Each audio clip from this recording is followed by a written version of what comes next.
TV রেডিওতে শোনা যাচ্ছে পৃথিবীতে নাকি বিশাল উল্কাপিণ্ড এসে পড়বে এবং যার ফলে সমুদ্রের জল লোকালয়ে ঢুকে প্রতিটা শহর এবং গ্রাম জলের নিচে চলে যাবে। ঠিক এই সময় কিছু মানুষ সমুদ্রের মধ্যে ঘুরতে গিয়ে এক বিশাল সুনামির মধ্যে পড়ে এবং তারা ফেসে যায় এক অজানা দ্বীপে, যেখান থেকে তাদের উদ্ধার করার আর কোনো সম্ভাবনা নেই। আর ওদিকে ওই অজানা দ্বীপের খাবার আস্তে আস্তে শেষ হয়ে গেছে। এবার কি হবে লোকগুলোর সাথে ওই অজানা দ্বীপে? একটা টান টান রোমহর্ষক সার্ভাইভাল অ্যাডভেঞ্চার মুভি। হ্যালো, তোমরা দেখছো এক্সপ্লেইন টিভি বাংলা। আজকের মুভি দ্য আইল্যান্ড। মুভি শুরু হয়, দেখানো হয় আমেরিকার মহাকাশ গবেষণা সংস্থা নাসা থেকে একটা খবর পাওয়া যায় একটা বড় উল্কাপিণ্ড নাকি ক্রমশ পৃথিবীর দিকে এগিয়ে আসছে এবং এই উল্কাপিণ্ডটা যদি পৃথিবীর সাথে এসে ধাক্কা খায় তবে সমস্ত মানব প্রজাতি ধ্বংস হয়ে যাবে। এরপর দেখানো হয় জিন নামে এনাকে। জিন চাকরিজীবী। আজকে তার অফিস থেকে তারা একটা জায়গায় ঘুরতে যাচ্ছে, তবে জিনের গাড়ি খারাপ হয়ে যাওয়ায় সময় মতো সে পৌঁছতে পারে না। তাই দেখা যায় চলন্ত বাসের পিছনে দৌড়ে অবশেষে তাকে বাসে উঠতে হয়। যাত্রা শুরুর কিছুক্ষণের মধ্যেই তাদের বাসটা সমতল থেকে জলে নামে। সমুদ্রে যেতেই বাসটা বোটের মতো কাজ করা শুরু করে। এটা ছিল একটা অত্যাধুনিক টেকনোলজির বাস, যেটা কিনা স্থলেও চলে এবং জলেও চলে। এরকম বাস আছে। বাসে থাকা সমস্ত যাত্রীরা জিনিসটা উপভোগ করতে করতেই যাচ্ছিল। এমন সময় জিনের মোবাইলে একটা মেসেজ আসে এবং সেই মেসেজটা দেখে সে খুশিতে চিৎকার করে ওঠে, কারণ সে লটারিতে $60 মিলিয়ন জিতেছে। এনাকে দেখানো হয় ইনি হলেন মা জিনের ভাই জিং এবং এটা হলো বাস ড্রাইভার, যার নাম হলো ডিক। হ্যাঁ, ওর নামই এরকম, কি করা যাবে। বাসের ভেতরে এই সময় সবকিছু ঠিকঠাক ছিল এবং সবাই খুব খুশি ছিল, কিন্তু এই সময় হঠাৎ তাদের ড্রাইভার ঢেউ ঢেউ বলে চিৎকার করতে শুরু করে। তার চোখে মুখে আতঙ্কের চিহ্ন ভেসে ওঠে। সামনের দিকে তাকিয়ে বাসে থাকা সমস্ত যাত্রীদের একই অবস্থা হয়, কারণ তারা যেটা দেখছে সেটা কোনো সাধারণ ঢেউ ছিল না। পাহাড় প্রমাণ সুনামির মতো প্রচন্ড উঁচু একটা জলোচ্ছ্বাস, যার কবলে একটা বড় জাহাজ হিমশিম খাচ্ছে। যেখানে এত বড় একটা জাহাজেরই ডোবা ডোবা অবস্থা, সেখানে তাদের এই বাস কাম বোটটা একটা সামান্য পিঁপড়ের মতো। কিন্তু এই মুহূর্তে ঢেউয়ের হাত থেকে পালানো ছাড়া আর কোনো উপায় নেই। তাই সবাই মিলে লাইফ জ্যাকেট পরে এবং যে যার জায়গায় বসে থাকে, অপেক্ষা করতে থাকে আসন্ন মৃত্যুর। এদিকে মাজিন এত বড় বিপর্যয়ের মুখে পড়েও তার বইটা আগলে রাখে, কারণ তার বইয়ের ভেতরে আছে সে যে লটারিটা জিতেছে সেই লটারির টিকিট। দেখা যায় পর্বত প্রমাণ ঢেউয়ের কবলে পড়া জাহাজটায় আগুন লেগে যায় আর সেটা তাদের বাসের দিকে ঢেউয়ের সাথে সাথে এগোতে শুরু করে। একসময় বিশাল ঢেউ তাদের বাসের উপরে আছড়ে পড়ে এবং এর ফলে তাদের বাসটা পৌঁছে যায় সেই বিশাল ঢেউয়ের ভিতরে, যেখানে তারা দেখে সমুদ্রের এক একটা প্রাণী তাদের বাসের তুলনায় অনেক বড়। কোনো মতে ঢেউটা পার করতেই বাসটা অপর প্রান্তে পড়ে সমুদ্রের গভীরে যেতে শুরু করে এবং এর পরের দৃশ্যে দেখা যায় বাসটা কোনো একটা অচেনা স্থলভাগের মধ্যে দাঁড়িয়ে আছে। দেখা যায় বাস যাত্রীদের অবস্থা এই বিশাল ঢেউয়ের কবলে পড়ে খারাপ হয়ে গেছে এবং এরই সাথে দেখা যাচ্ছে সমুদ্রের তীরবর্তী একটা স্থলভাগকে, যেখানে আবহাওয়া প্রচন্ড খারাপ। অনবরত বিদ্যুৎ চমকাচ্ছে, বৃষ্টি হচ্ছে। মাজিন এই পরিস্থিতিতেও নিজের বইটা সামনে রেখেছে এবং এই অজানা দ্বীপের আশেপাশে ঘুরে সে সব যাত্রীদের খুঁজতে শুরু করে। একসময় মাজিন দেখে জঙ্গলে পাথরের নিচে একটা মেয়ের পা আটকে যাওয়ায় সে সাহায্যের জন্য চিৎকার করছে। মাজিন পাথর থেকে তার পা বের করে তাকে সেখান থেকে নিয়ে আসে এবং এর সাথে দেখা যায় রাতে এই অজানা দ্বীপের একটা গুহায় সকলে আশ্রয় নিয়েছে। মেয়েটার নাম হলো শান। পরের দিন সকালে মাজিনরা দেখে তাদের বাসের ড্রাইভার ডিক এখনো বেঁচে আছে। ডিককে দেখে তারা সকলে মিলে ছুটে যায়, কারণ ডিক ছিল তাদের ট্যুর গাইড। সুতরাং সে নিশ্চয়ই জানে যে এই দ্বীপ থেকে কি করে বের হওয়া যায়। ডিক জানায় সে কিছু খাবার আর জলের সন্ধান পেয়েছে, যা খেয়ে কিছুদিন এখানে কাটানো যাবে, কারণ এই নির্জন দ্বীপে সমুদ্রের অফুরন্ত জল আর জঙ্গল পাথর ছাড়া কিছুই নেই। সেখানে কোনো ফোনের নেটওয়ার্কও ছিল না। এই সময় প্রফেসর নামে একজন যাত্রী সবাইকে বোঝানোর চেষ্টা করে এটা নিশ্চয়ই উল্কাপিণ্ডের প্রভাবে ঘটছে, কারণ নাসার তথ্য অনুযায়ী উল্কাপিণ্ডটা যখন পৃথিবীর মধ্যে আছড়ে পড়বে তখন সবার প্রথমে সুনামির মতো বড় জলোচ্ছ্বাস দেখা যাবে সমুদ্রে। সেদিন রাতটা কোনো রকমে তারা আতঙ্কের মধ্য দিয়ে কাটিয়ে পরের দিন ভোরবেলায় ডিকের সন্ধান করা জল এবং খাবার আনতে জঙ্গলে যায় তারা। ডিককে দেখা যায় সে দ্রুত গাছের উপরে উঠে ফল পাড়তে শুরু করে। এভাবেই কেটে যায় 6 দিন। সবাই এই দ্বীপ থেকে বেরোনোর আপ্রাণ চেষ্টা করছে, কারণ যতই হোক সমুদ্রের মধ্যে এই জঙ্গলে ভরা দ্বীপ তাদের জন্য ভয়ানক একটা জিনিস এবং বর্তমানে খাবার জন্য তারা আদিম যুগের মানুষের মতো কারাকারি মারামারি করছে। আসলে কথায় বলে পেটের খিদে বড় ভয়ানক জিনিস। পেটের খিদের জন্য মানুষ মানুষকে খুনও করতে পারে এবং এই জন্য খাবারের জন্য তাদের মধ্যে ঝামেলা ঝগড়া শুরু হয়ে যায়। ঝামেলার পর প্রফেসর একটা টিম তৈরি করার কথা বলে, কিন্তু রাতের বেলায় সব লোকই বৃষ্টির হাত থেকে বাঁচার জন্য ডিকের খোঁজ করা সে গুহার ভেতরে প্রবেশ করে এবং তারা সবাই মিলে আলোচনা করে এবং বলে, আমরা নিজেদের মধ্যে মারামারি করে কিচ্ছু হবে না, বরং আমরা একটা টিমের মতো কাজ করি এবং আমাদের লিডার হিসাবে একজনকে বেছে নিই, যার কথা মতো আমরা চলবো। এবং এটাই হলো একমাত্র উপায় এই আইল্যান্ড থেকে বেরোনোর।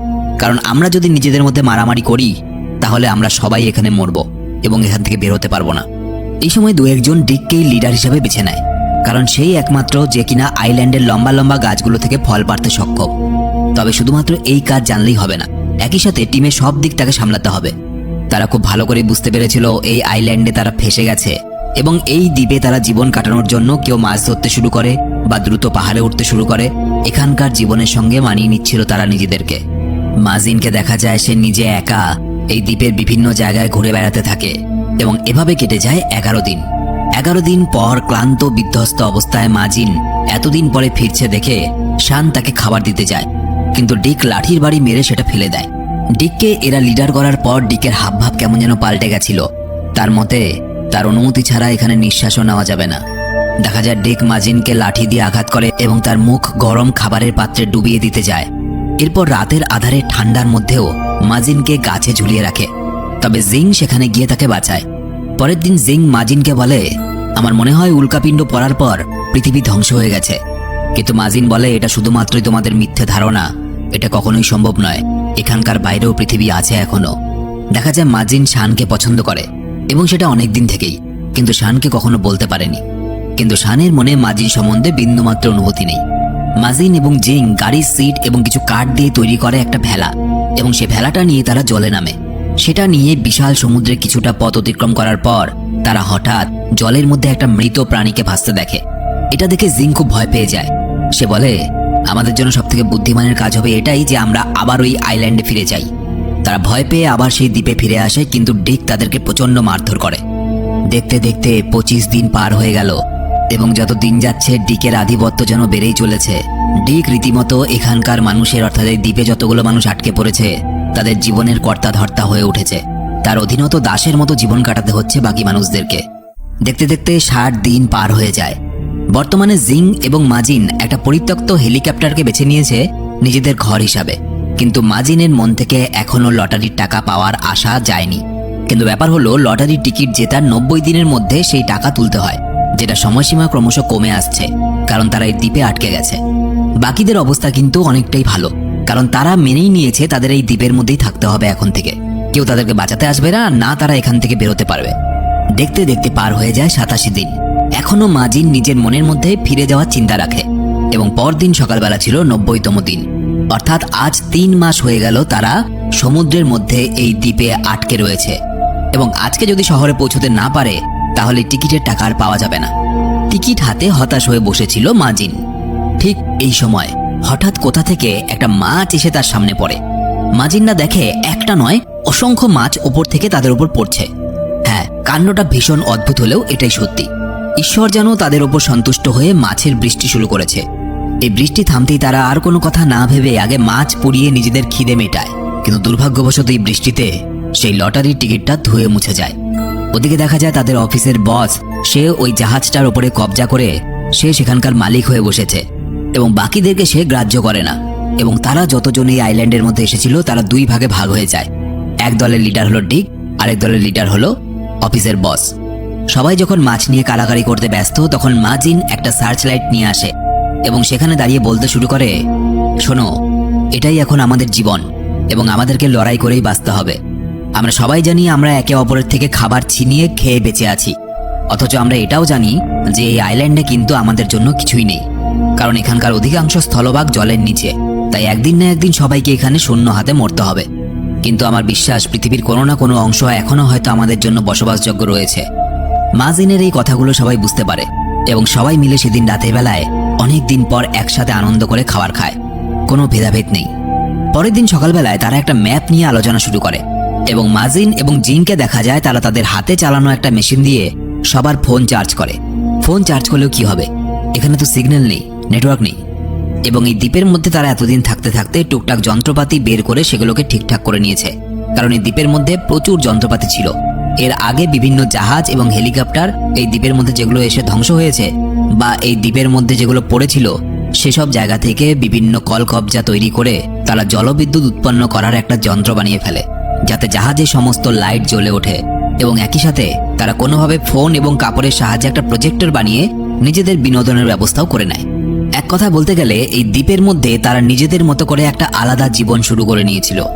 এই সময় প্রফেসর একদিন সবাইকে বোঝানোর চেষ্টা করে যে আমাদেরকে দ্বীপে কিন্তু জনসংখ্যা বাড়াতে হবে। এবার জনসংখ্যা কি করে বাড়াবে?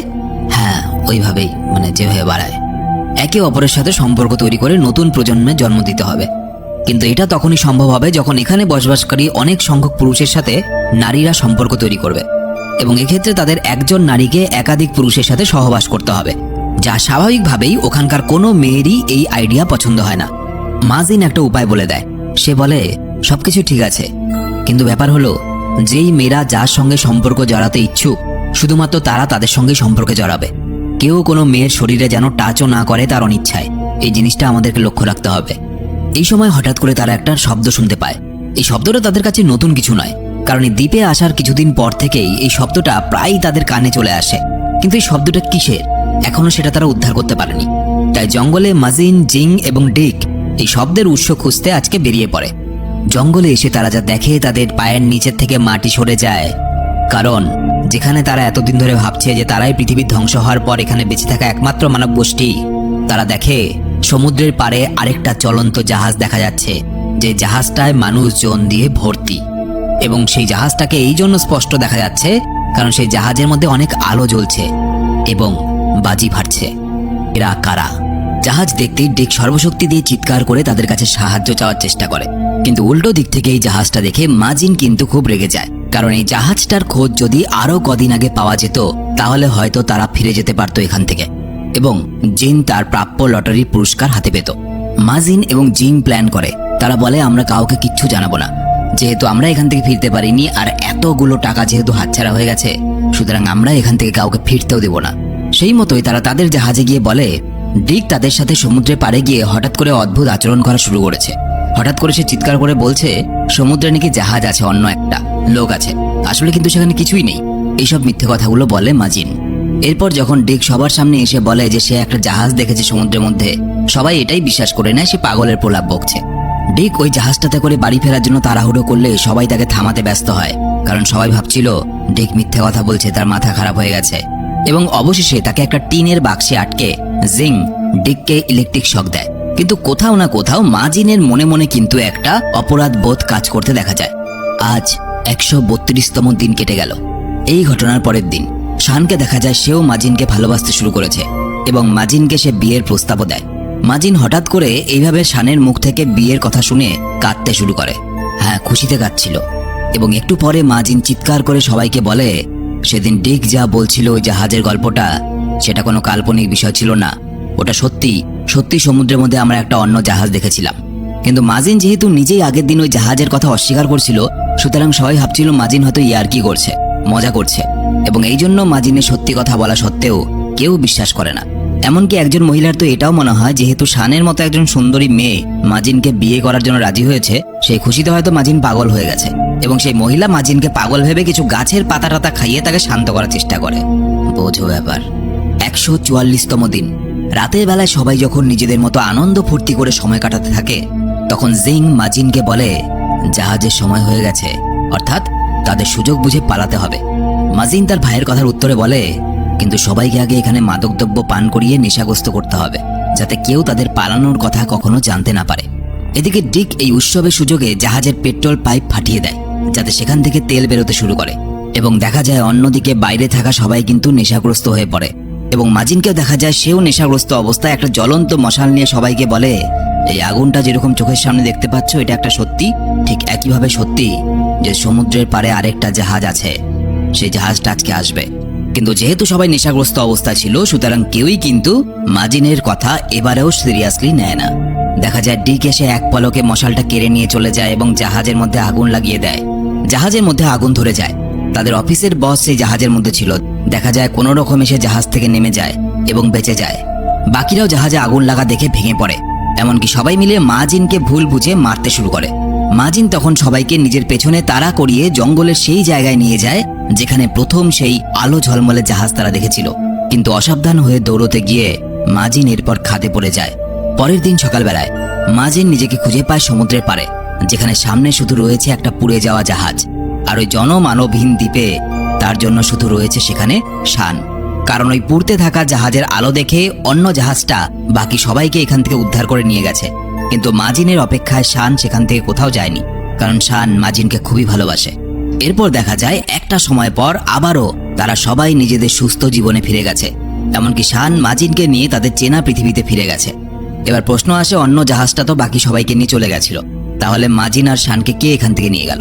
সেই জাহাজটাতে কিন্তু মাজিনের ভাই জিংও ফিরে গেছিল, এবং হতেই পারে সে নিজেদের জায়গায় ফিরে যাওয়ার পর সে মাজিন এবং শানকে উদ্ধার করার জন্য আবার এখানে এসেছিল এবং তাদেরকে এখান থেকে নিয়ে গেছে। এই 144 দিন ধরে এই দ্বীপটার মধ্যে এতগুলো মানুষ বেঁচে থাকার জন্য যে লড়াই করে গেছে, সেটার জন্য আবিষ্কার হয়েছে এই নতুন আইল্যান্ড, যেখানে এখন মানুষ ঘুরতে যায়। আর গল্প শুনে এতগুলো মানুষের একটা অদ্ভুত জীবনের, যে জীবনের 144টা দিন তারা এই দ্বীপের মধ্যে কাটিয়েছে। আর এখানে মুভিটা শেষ হয়ে যায়। তো ভিডিও কেমন লাগলো অবশ্যই কমেন্টে জানাবে, আর ভিডিওটা ভালো লেগে থাকলে একটা লাইক করে শেয়ার করে দিও বন্ধুদের সাথে। তোমরা আমার সাথে সরাসরি কথা বলতে পারো ফেসবুক, ইনস্টাগ্রামে, লিংক ভিডিওর নিচে ডেসক্রিপশনে দেওয়া আছে। দেখা হচ্ছে পরের ভিডিওতে। সবাই খুব ভালো থেকো। আমি যাই দেখি কোনো অজানা দ্বীপে যদি কোনো শানকে পাওয়া যায়।